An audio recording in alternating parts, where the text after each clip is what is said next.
The archery season is just a few weeks away. This year, hunters are able to use crossbows, and Pauline is learning more about it in Appleton this morning. Good morning, Pauline. Good morning, guys. Well, since that announcement was made, archery shops across the state have been much busier.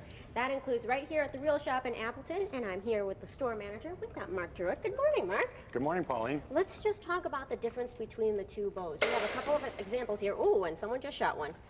Let's just talk about the difference between the two. Sure. With a vertical bow, you can kind of take, not only is there physical differences, but you can kind of see how the bows themselves line up. And when you've got a vertical bow like this, you can actually be drawing the bow.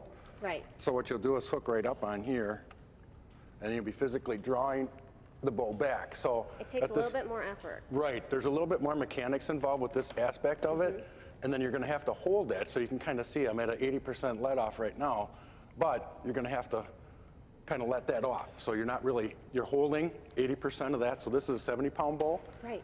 And with a crossbow, as you can see, it's already cocked.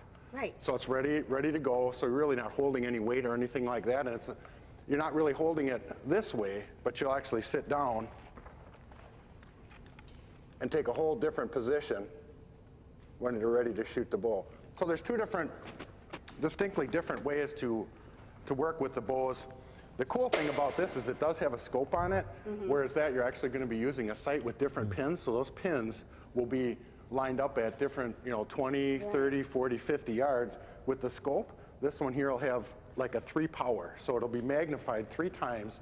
So it will bring your target a little bit closer to you.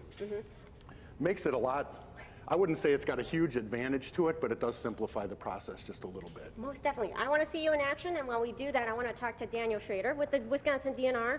Since this announcement has been made, it's opened doors to all kinds of hunters. Absolutely, yeah. We're across the state. I'm talking to archery shops and retailers that are talking about how it's introducing families and new people to the sport.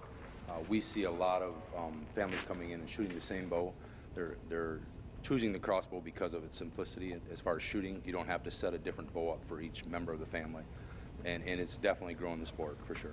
Most definitely. Thank you so much. We have more to talk about. I have to learn how to shoot one. That's coming up next. Oh, that'll be fun. Thanks, Pauline. Stocking